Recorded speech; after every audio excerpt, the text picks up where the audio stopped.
Gravado nos paranoicos estúdios da Unigran, direto de Dourados, interior do Mato Grosso do Sul. A cidade que entre um acidente e outro tem uma luta de UFC no meio da rua. Esse é seu podcast Direito do Mato. Eu sou Fabrício Brown e como dizia aquele filósofo alemão da década de 60, William Shakespeare, The Life Snake, ou seja, a vida cobra.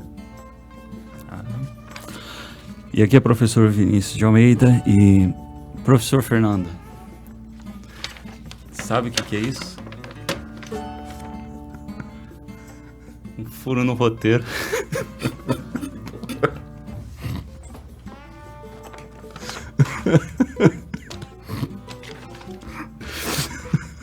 Opa, vamos começar de novo.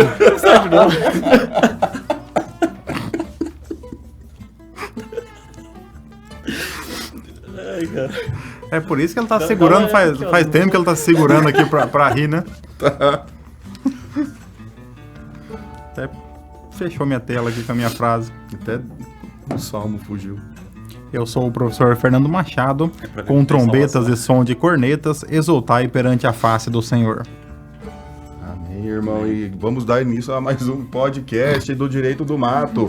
Aproveitando aqui para agradecer a todos vocês, nossos ouvintes, nossos queridos amigos que prestigiam esse podcast, que tem tamanha paciência com a gente, especial com o Vinícius, né? Por favor, continue nos acompanhando. E também agradecer aqui a esse maravilhoso estúdio que a Unigran nos permite utilizar e também a paciência do Paulo, né, e toda a sua técnica em produzir este conteúdo.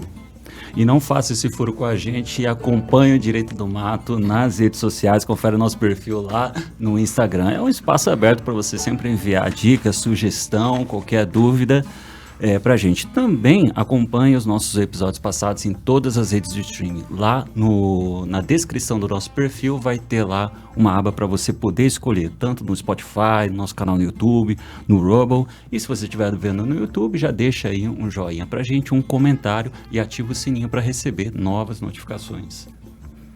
Depois do furo no roteiro do professor Vinícius, você pode adquirir ainda hoje a sua exclusiva caneca do Direito do Mato. Paulo, corta com o drone.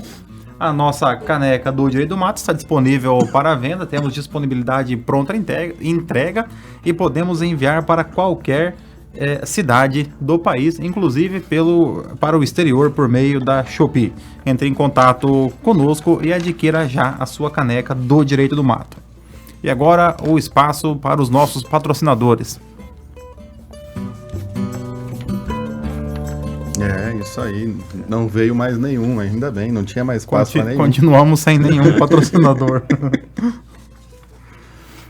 E iniciando então mais um episódio do Direito do Mato para você, irmão, irmã, que nos espera semanalmente aqui para acompanhar as mais importantes notícias do mundo jurídico. Vamos hoje com uma notícia que envolve aqui direito do trabalho e depois uma que envolve direito previdenciário. Nossa primeira notícia, então, reconhecido direito de jornada reduzida para cuidar de filho com autismo, sem necessidade de compensação ou prejuízo de remuneração. A primeira turma do TST rejeitou o exame do recurso da Empresa Brasileira de Serviços Hospitalares, EBSER, contra a decisão que havia reconhecido ao enfermeiro de Vitória, Espírito Santo, o direito à jornada reduzida, para que possa cuidar do filho com transtorno do espectro autista. Embora não haja previsão expressa na CLT, o colegiado entendeu que o Estado tem o dever de proporcionar todas as medidas necessárias ao acesso de pessoas com deficiência aos serviços de saúde e educação, inclusive permitindo que seus responsáveis legais tenham carga horária de trabalho reduzida, de modo a assegurar a fruição dos direitos fundamentais assegurados na Constituição. Olha, e na reclamação trabalhista, o enfermeiro sustentou a necessidade de redução da jornada a fim de poder dedicar mais tempo ao cuidado e à vigilância do filho de 6 anos.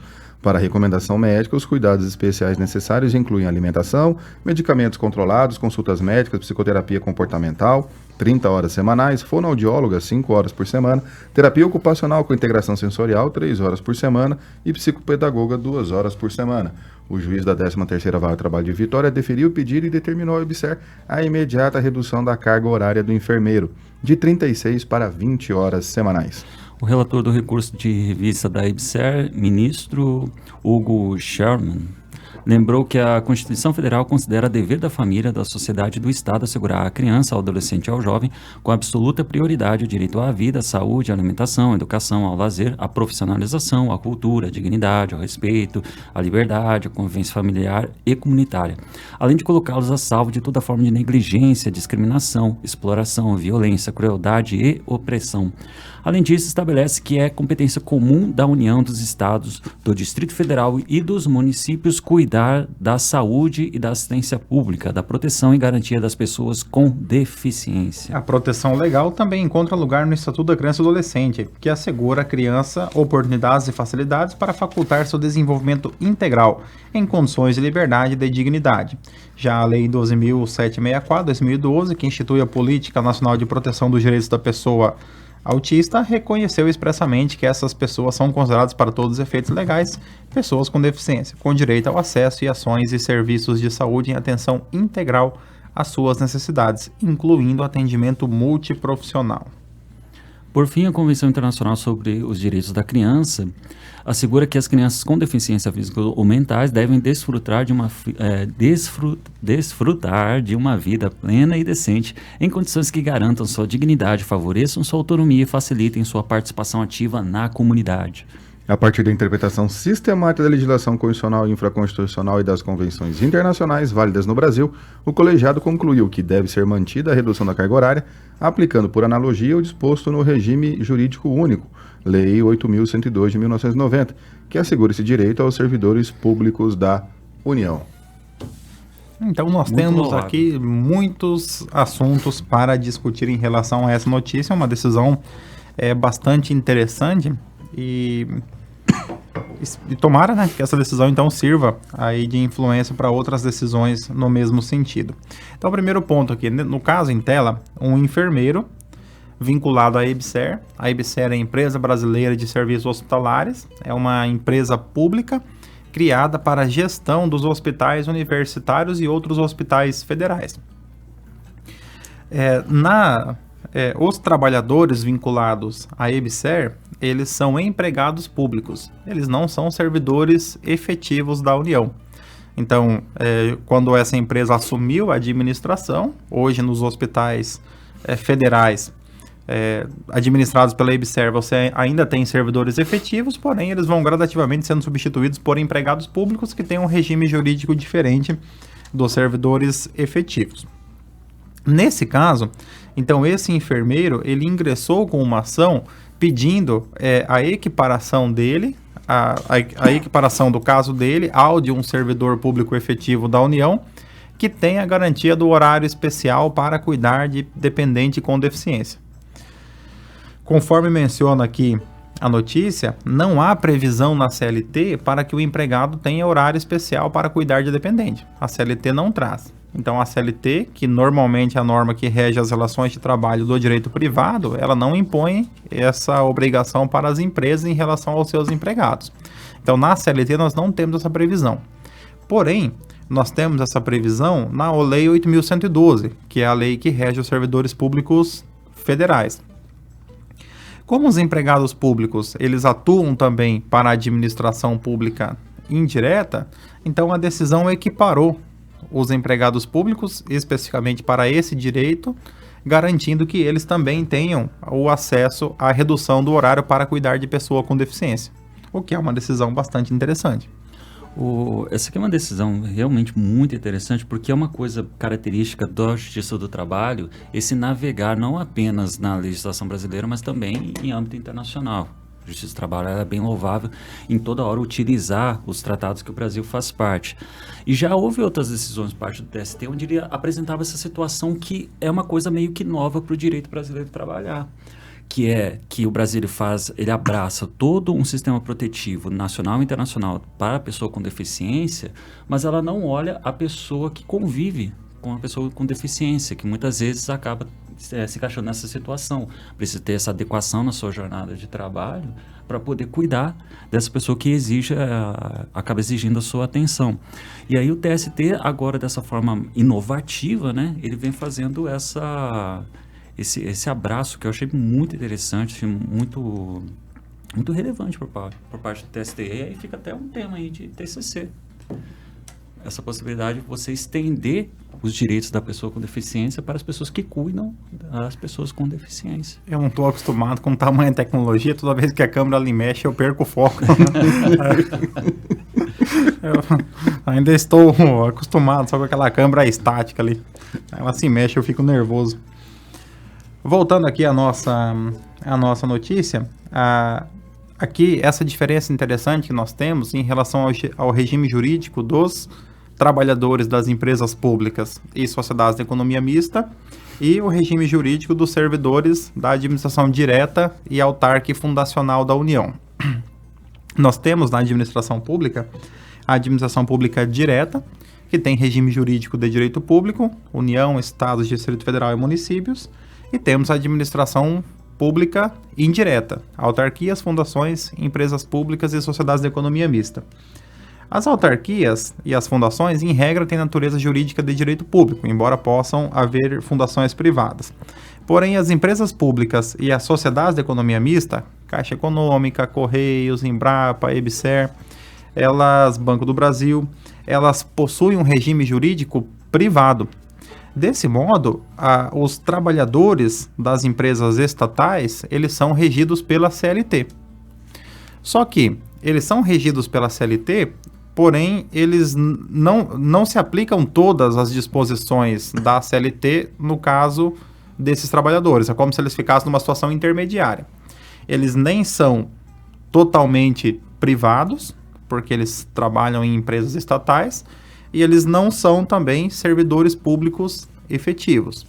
Então, por exemplo, o trabalhador da empresa pública ou da sociedade de economia mista, ele não tem direito à estabilidade, aquela estabilidade lá do servidor público efetivo após o estágio probatório, tanto que ele recebe FGTS.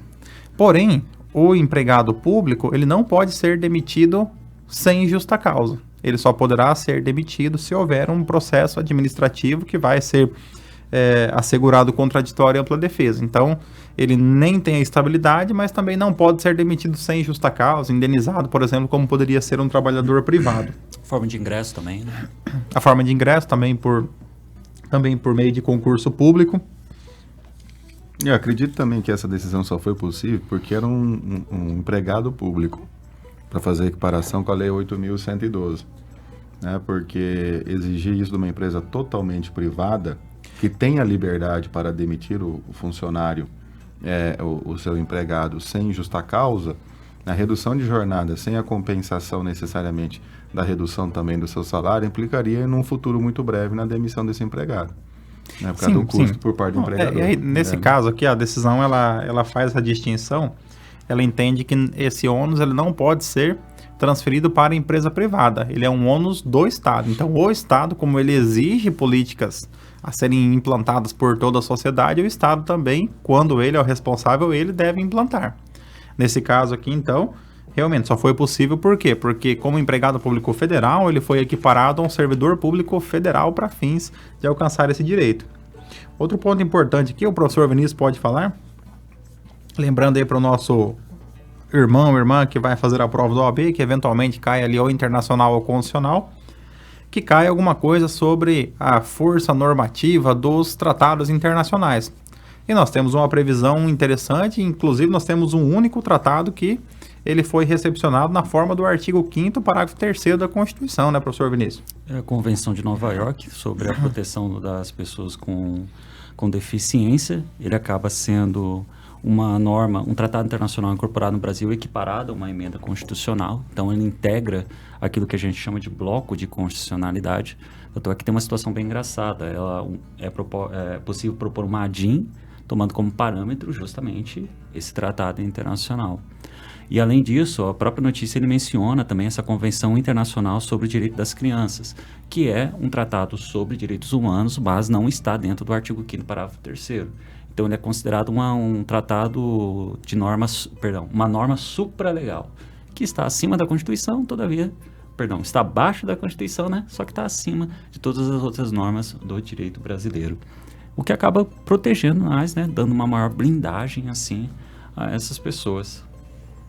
Desse modo, o STF, em decisões já bastante consolidadas, ele criou aí três uma espécie de 3 graus de eficácia para os tratados internacionais. Nós temos os tratados internacionais convencionais, por exemplo, um tratado internacional comercial entre Brasil e Canadá. A lei uniforme da nota promissória e letra de câmbio. É um tratado... Genebra, né? De Genebra. É um tratado comum. Porém, nós temos alguns tratados que versam sobre direitos humanos. E esses tratados, eles são incorporados na legislação brasileira e o STF entende que eles vão ocupar um lugar acima da lei. Então, eles têm uma força maior do que uma lei comum. Porém, nós temos tratados que podem ser recepcionados na forma do artigo 5º, parágrafo 3º, que ele vai passar pelo mesmo processo de emenda constitucional e, sendo então esse tratado ratificado dessa forma, ele vai lá para junto da Constituição. Então, nós teremos os tratados sobre direitos humanos com força constitucional, os tratados sobre direitos humanos supralegais e os tratados convencionais, que são aqueles que não tratam sobre direitos humanos. Mas desde que ratificados, né? Ratificados e incorporados. Enquanto meramente signatário é só talvez. Sim, exatamente. Lembrando que o Brasil, ele vai lá e assina, o presidente vai lá, assina um tratado, e ele traz o tratado e solta para o Congresso. E diz, Congresso, eu trouxe aqui, vocês analisem aí. O Brasil gosta de assinar tratado, né? O Brasil tem um tratado lá, o Brasil está participando, né? Não sabe o que é, mas está assinando o tratado, né? O Brasil, ele até recentemente fazia parte do Tratado Internacional de Proteção ao Albatroz, que não tem no Brasil, mas o Brasil estava lá, né? E o Brasil ele assina o tratado, se compromete a custear aquela organização ou subvencionar aquela causa e depois não paga e ainda fica devendo, né? Não, mas agora preservar o albatroz, para pelo menos esse a gente consegue. No caso do Brasil é fácil, né? Não vai prejudicar, pelo menos. Nem sei o que é um albatroz, mas tudo bem. Mas isso aí, parabéns aí pro TST, uma decisão aí super relevante. E vamos para a próxima notícia. TNU firma tese sobre direito à cota de pensão por morte. Em sessão de julgamento realizada no dia 18 de agosto, a Turma Nacional de Uniformização dos Juizados Especiais Federais, o TNU, decidiu por unanimidade dar provimento ao pedido de uniformização nos termos do voto da relatora, julgando-o como representativo de controvérsia para fixar a seguinte tese. Os dependentes que receberem ou que têm direito à cota de pensão por morte podem renunciar a esse direito para o fim de receber benefício assistencial de prestação continuada, uma vez preenchidos os requisitos da Lei 8.742 de 1993. O pedido de uniformização foi interposto pela parte autora contra a sentença da Turma Recursal do Tocantins, que rejeitou o pedido de restabelecimento do benefício assistencial de prestação continuada em detrimento do direito à cota da pensão por morte. Na ocasião, a turma de origem entendeu que a função do BPC constitui medida de caráter absolutamente excepcional e, como tal, deve ser interpretada de maneira restritiva. A parte autora do pedido de uniformização alega que a turma recursal do Tocantins, ao rejeitar o pedido de restabelecimento do benefício, divergiu da interpretação da turma regional de uniformização dos juizados especiais federais da 4ª Região e da TNU em casos semelhantes. O INSS, parte requerida no processo, reconheceu a possibilidade de opção do beneficiário de cota de pensão por morte pelo BPC e ressaltou, contudo, que essa opção não implica a concessão automática do benefício assistencial, pois depende do preenchimento dos requisitos legais. Assim, o dependente pode optar por receber o BPC se entender mais vantajoso. Obviamente, o interessado precisa preencher todos os requisitos previstos em lei para a concessão do benefício assistencial. O que a interpretação assegura é apenas que o fato de receber ou ter direito à cota da pensão não constitui motivo que, isoladamente, afaste o direito à prestação assistencial, pois pode haver renúncia, afirmou a magistrada. Achei bonito o nome da magistrada, né? Que é Luciane Merlin Cleve Cravetes. É um nome bonito, né? Eu fico uma pequena inveja de quem tem um nome bonito, sim, porque o meu Machado de Souza, né? Fica... Agora, Cleve com acento agudo. Que é um francês, né? É Clive, então. Esse não é o acento agudo, esse é o acento grave do francês. Ah, então tá bom, desculpa. Uhum. Estudei na escola francesa de Amambai. Vamos lá. Primeiro explicando aqui a notícia, né? Eu imaginei, né? Eu falei, vamos fazer uma nota aqui para explicar a notícia. Basicamente, aconteceu o seguinte. A pessoa recebia um LOAS, alguém faleceu e deixou para a pessoa uma cota de pensão por morte. Só que essa cota de pensão por morte era inferior ao valor do LOAS. O LOAS é um salário. O LOAS é um salário. Ele poderia dizer mais ou menos assim, um caso prático, que ele teria 2 dependentes. Aí a pessoa está recebendo o LOAS, aí ela receberia Meio salário. meio. Exato. E quando foi concedida, então, essa pensão por morte, o INSS, ele cessou o benefício assistencial, dizendo que a pessoa teria direito, então, a receber o benefício de LOAS. O benefício de pensão por morte, cessando o LOAS. A pessoa, então, ajuizou uma ação dizendo, não, eu quero ter o direito de optar pelo benefício assistencial. E essa foi, então, a decisão. Aqui nós temos alguns pontos interessantes. Primeiro, a legislação previdenciária, ela assegura que sempre que a pessoa tiver direito a 2 benefícios, ela tem direito de optar pelo mais vantajoso. Então, se a pessoa, por exemplo, quando o INSS vai conceder um benefício, a pessoa ela faz jus ao... Agora nós temos 5 regras de transição, mas ela tem direito a receber uma aposentadoria por idade ou por pontos. Então, ela tem direito em 2 cálculos. Então, ela tem o direito de optar pelo benefício mais vantajoso. Por antiguidade ou merecimento. O INSS tem que informar. Fala, aqui esse é o mais vantajoso, qual que você quer? Se a pessoa, então, recebe um determinado benefício que não é cumulativo com outro. Então, ela tem direito de optar pelo benefício mais vantajoso. Só que isso, na legislação previdenciária, ocorre que o LOAS, ele é um benefício de natureza assistencial. Ele não é um benefício previdenciário. É um benefício vinculado à assistência social, que é gerenciado e pago pelo INSS. Mas ele não sai do cofre da Previdência Social. Ele é pago pelo governo federal. Nesse caso aqui, como o LOAS é um benefício assistencial, o INSS sequer deu a oportunidade da pessoa escolher. E simplesmente concedeu a pensão, cessando o benefício de LOAS. E por isso que a pessoa, então, ela ajuizou uma ação. O que é o benefício assistencial de prestação continuada, chamado BPC, previsto na Lei Orgânica de Assistência Social, que faz com que ele seja conhecido mais como benefício de LOAS. É um benefício no valor de 1 salário mínimo, que é pago para pessoa com deficiência ou para o idoso, considera-se idoso nesse caso a pessoa com mais de 65 anos, que não tenha condições de se sustentar ou de ser sustentada por sua família. Então, é um benefício de caráter assistencial. A pessoa que não contribuiu, que não consegue aposentar por tempo de contribuição, por idade, ela tem direito de receber esse benefício. Está lá no capítulo da assistência social, não da previdência. Exato. Ela está lá no artigo 203, que fala da assistência, e não no artigo 201, que fala da previdência. Que alguns teóricos gostam de chamar de parte de uma justiça distributiva. Exato, é um benefício de transferência de renda direta, né? Então, ele transfere renda para as pessoas que não têm condições de se manter. O critério do INSS para obtenção do benefício do BPC é uma renda per capita inferior a 1/4 do salário mínimo. Então, em termos práticos, se uma pessoa da família ganha um salário mínimo, tem que ter 4 pessoas para você ter direito ao benefício de LOAS. Ocorre que, nesse caso aqui, a pessoa ela recebia o benefício assistencial, possivelmente mais pessoas dentro da família, possivelmente tinha mais pessoas naquele grupo familiar, sendo que ela era dependente de alguém que era segurado do INSS. Porém, fazendo a conta, ela tinha direito de receber o LOAS. Quando esse segurado, chamado segurado instituidor, que é a pessoa que vem a óbito, ele vem a óbito, né? Então, você vai conceder um benefício de pensão por morte, habilitando os dependentes. Nesse habilitar os dependentes, então, foi concedido para a pessoa uma cota da pensão. Por que uma cota?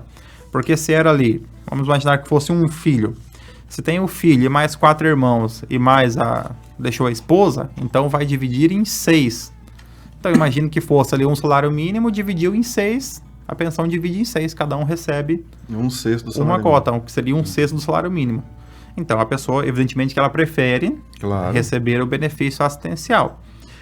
E aqui tem, inclusive... E dependendo do caso, da qualidade dependente, pode terminar com a idade. Né? Se o caso é menor de idade. Exato. Tudo. Sim, também, né? Você tem... e hoje a pensão também, ela tem prazo, né? Mesmo para o cônjuge, ela tem prazo. A pensão hoje, ela não é mais vitalícia, né? Ela só é vitalícia quando o beneficiário da pensão ele tem mais de 44 anos. Senão ela já não é mais, ela tem prazos, tem uma tabela com vários prazos que ela será recebida, né? Então, nesse caso aqui, é interessante que a decisão reconheceu que a pessoa, ela mesmo renunciando a cota, ou seja, ela renuncia a parte dela, volta para dividir para os demais.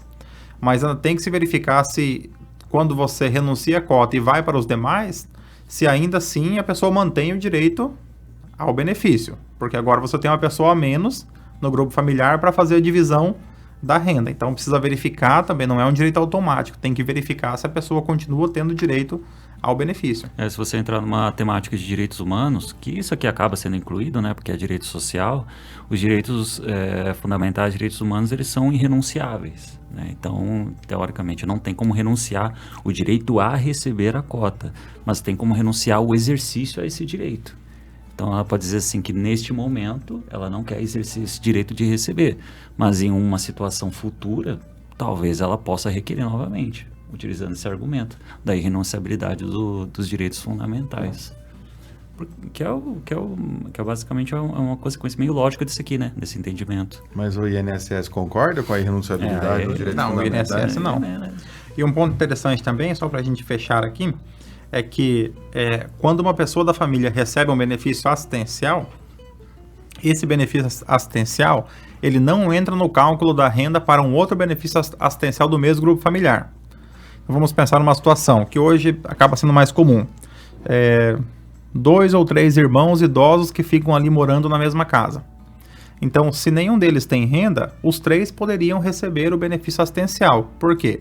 Porque isso já era decisão judicial, depois a legislação incorporou, dizendo que quando você tem um benefício assistencial no grupo familiar, ele não entra na conta da renda para os demais.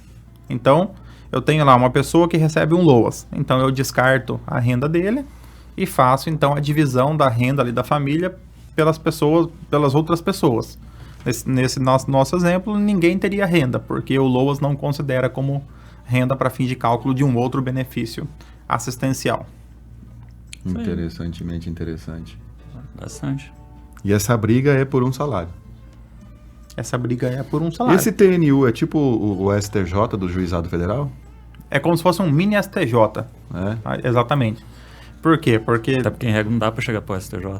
Né? Então assim, como os juizados especiais, eles têm uma recursabilidade limitada, né? Você não tem como recorrer, não tem poucos recursos, então a TNU ela acaba fazendo esse papel então de uniformização dentro do microsistema dos juizados especiais federais. Fica bonito usar microsistema, né? Ficou bonito. É isso aí. É isso aí. Então... Irmãos e irmãs, chegamos ao final de mais. Paulo, corta aqui na 16. Cortou na 16? Já posso continuar? Irmãos e irmãs, chegamos ao final de mais um episódio do Direito do Mato. Gostaria de coração de agradecer a você que nos ouve, que nos acompanha, que nos dá o seu carinho semanalmente, seja nos assistindo, conversando conosco, dando sugestões e interagindo com esse bonito projeto do Direito do Mato.